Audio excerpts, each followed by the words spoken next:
Hey everyone, welcome back to another exciting episode of Attacker Productions. Today I'm Bancroft being joined once again by Nick.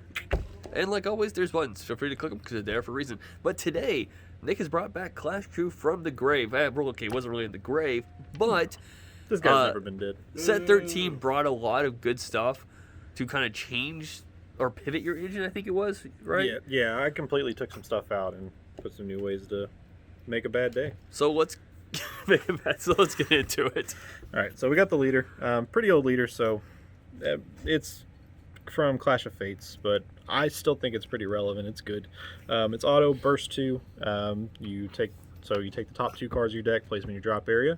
You'll drop a green card from your hand. You'll draw 2, so you get a lot of filter on your unawakened side, which is perfect because there's certain things you want to see at certain times, and this will just help you find it.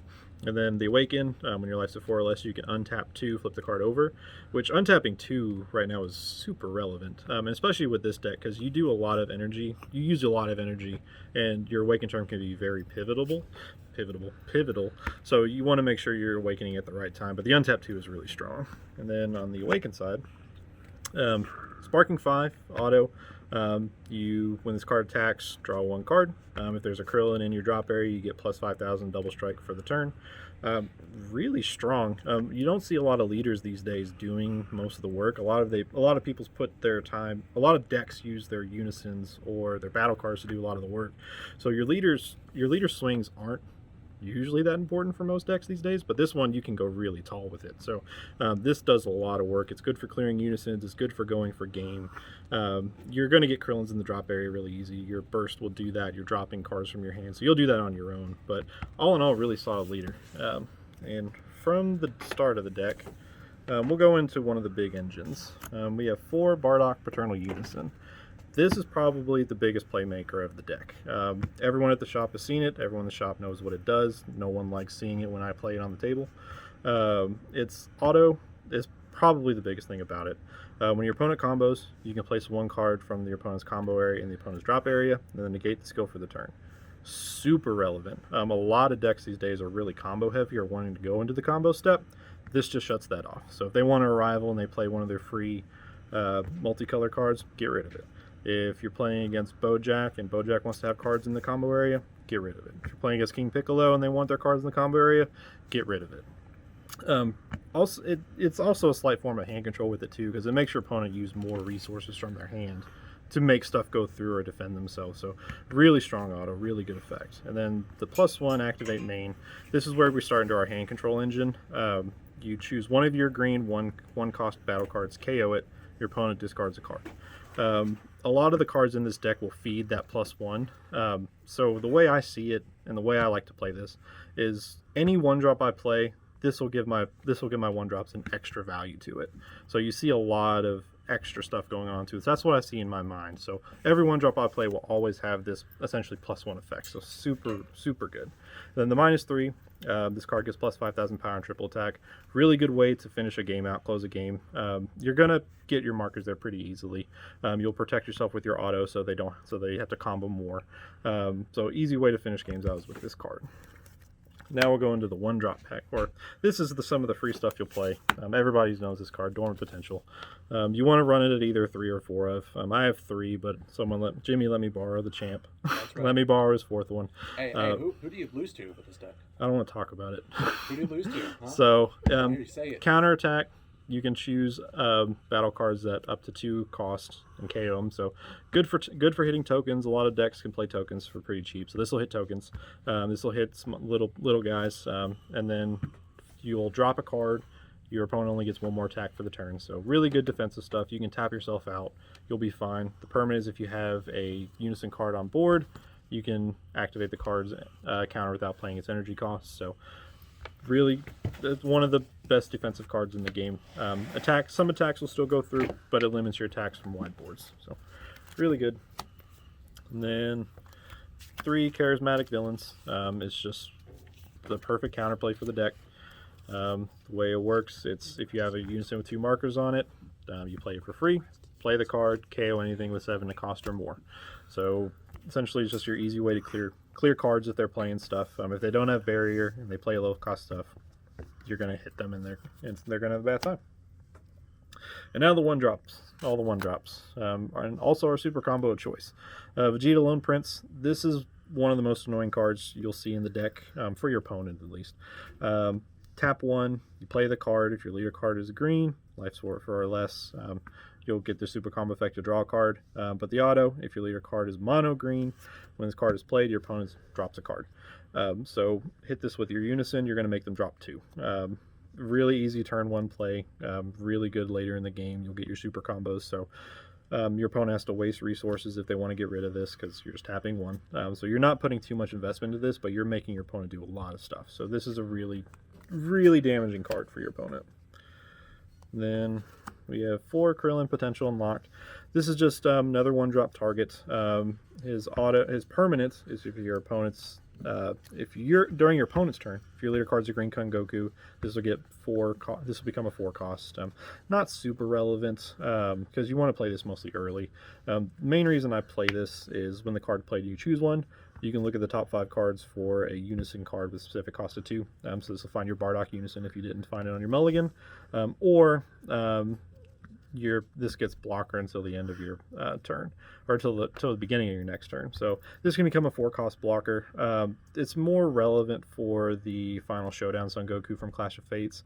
This current build doesn't run it, so it's not really pertinent. You mostly just want to use this for searching, and then once you get your unison out, you make them drop a card for it. So then we have 3 Newfound Power Son Gohan. Just another really good 1-drop to hit. You don't want to play this your turn 1. You kind of want to wait till like turn 3 once you get your unison out on board. The way this works is when this card attacks, take a card from your life, add to your hand. This plus 10,000 crit for the turn. Really good source of resource denial for your opponent. A lot of times your opponent will get their hand back from hitting them with normal cards. This will be a crit, so they'll lose that life, so they won't have that hand size. And then once again, just another target for your Bardock. And then 3 Ultimate Power Piccolos. One of the things I found with this deck struggles is draw power. Your leader gets good draw power on the beginning on the unawakened side, but once you get to awaken, you kind of lose some of that. This is just a auto. If your leader card is a Green Son Goku, you can choose to either draw a card or give this card plus 10,000 power for the turn. It may, in some instances, it becomes relevant. If you're pushing for game and they don't really have a hand, you can make it a 15k beat stick. But most of the time, you want to draw just to get your draw off, and then like another target for Bardock.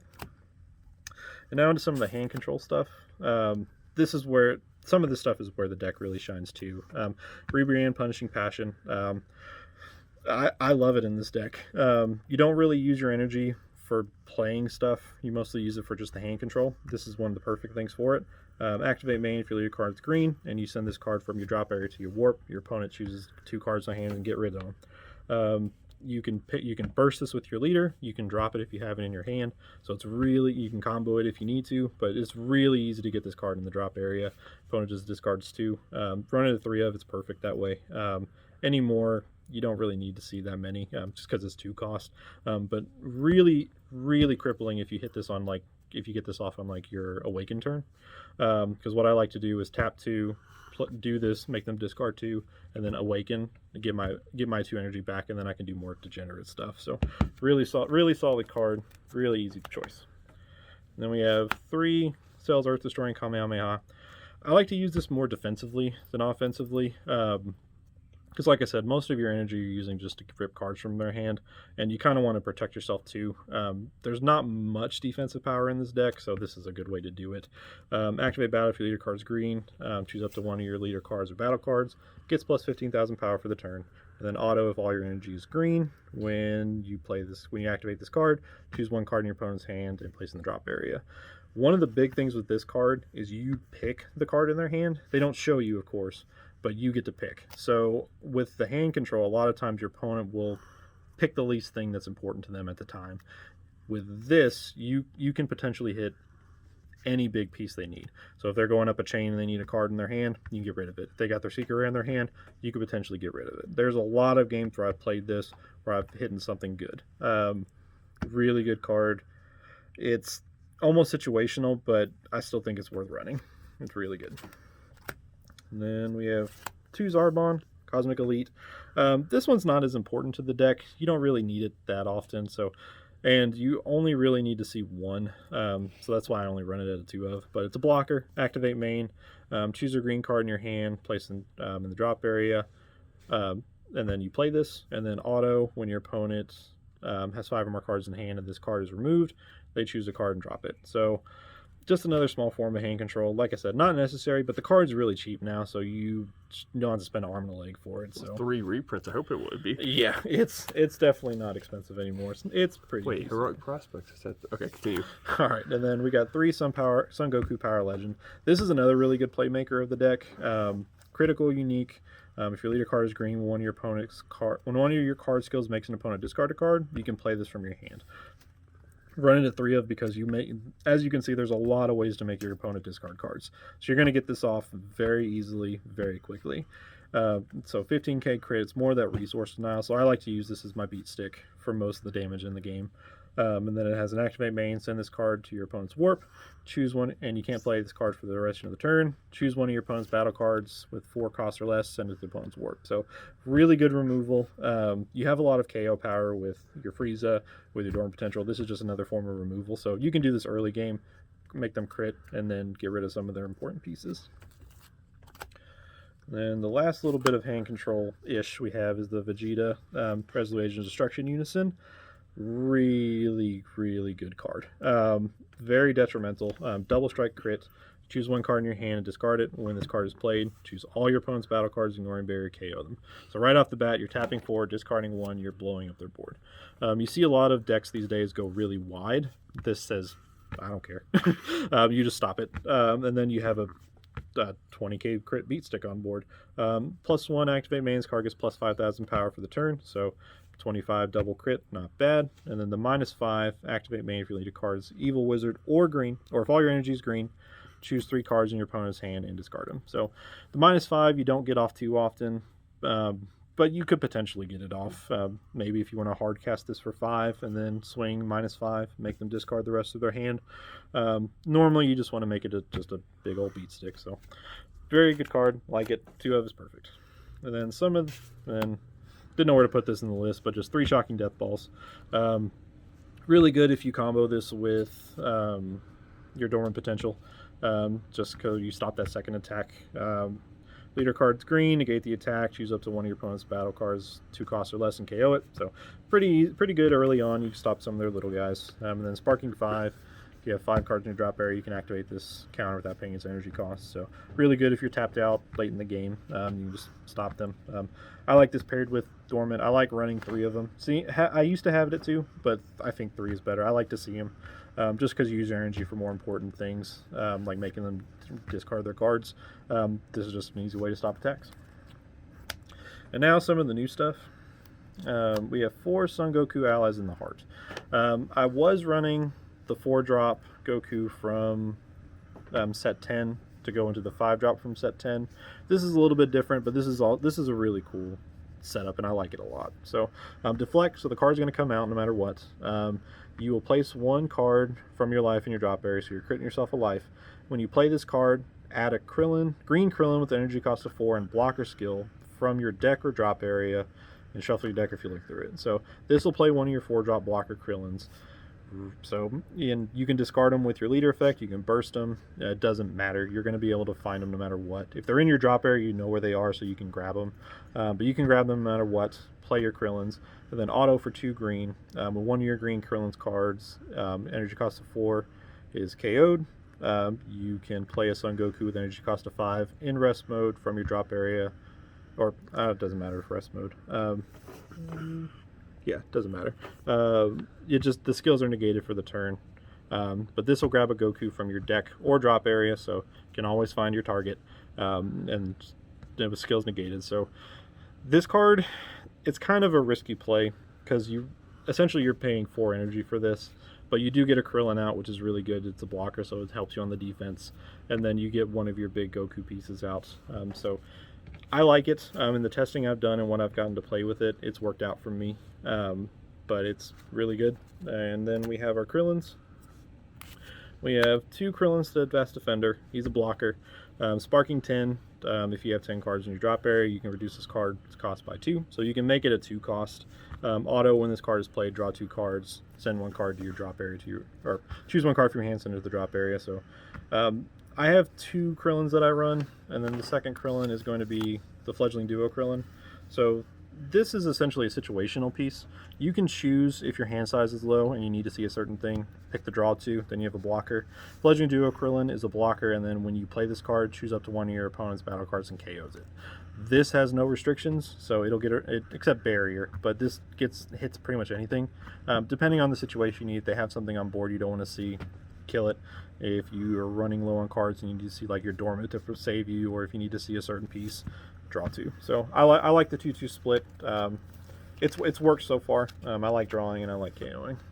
And then your Goku target is going to be SS Sun Goku, Fist of Fortitude, Triple Strike Barrier. Mind you, when you play this off the Goku skill, its skills are negated, so it gets kind of squishy. But if you're able to keep it on your field, it gets its barrier back, and then it's just your big finisher for the deck. Activate main if you use cards green, and you choose 1 of your cards, discard it, choose 1 of your opponent's battle cards, ignoring barrier, KO it. And then you can choose 1 of your opponent's using cards, remove 2 markers from it. So this is not a once per turn. So if you have a hand size and you do this and your opponent has a troublesome unison you can't get rid of, you can get rid of it with this. It's really easy to remove markers with this thing. You KO boards ignoring barrier. Stupid good. And then the activate main, for 1 green, you can discard the card, choose 1 of your opponent's using cards, and remove a marker from it. So it still has value in your hand. So you can do this early on if they have a troublesome unison, just remove a marker from it. But this is going to be one of your big finishers, just a 30k triple strike. Usually by the end of the game, your opponent doesn't have much in hand, so they can't really do much about it. So that's why it's only added 2 of, but you're going to be able to find it with the Goku. And then our secret rare choice is going to be Majin Buu, incarnation of demonic evil. Double strike, it's a counter, so that's one of the reasons why I'm running it. Negate the counterattack skill, play the card. And if I remember correctly, this would only work if it's a non-leader card attack. So as long as you're swinging with your unison, swinging with a battle card, tap 3. The cost is reduced if your leader card's green by 7, so instead of a 10, it's a 3 cost. You swing with 1 of your big guys, tap 3, negate the counter.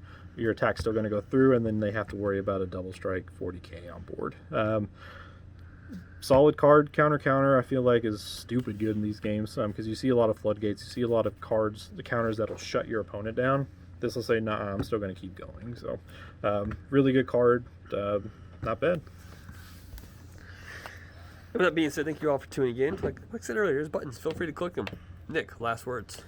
Clash Crew's probably my favorite leader. I really like the build that it's at now. It's degenerate as hell, so I mean, and if you ask anybody at the shop, they're going to be like, yeah, whenever he pulls this out, it fucking sucks. You can make them rip tons of cards super early on, super easily.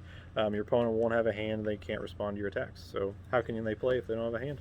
Fair enough. With that being said, thank you all for tuning in. And like always, read your cards, know your plays, and fluff out.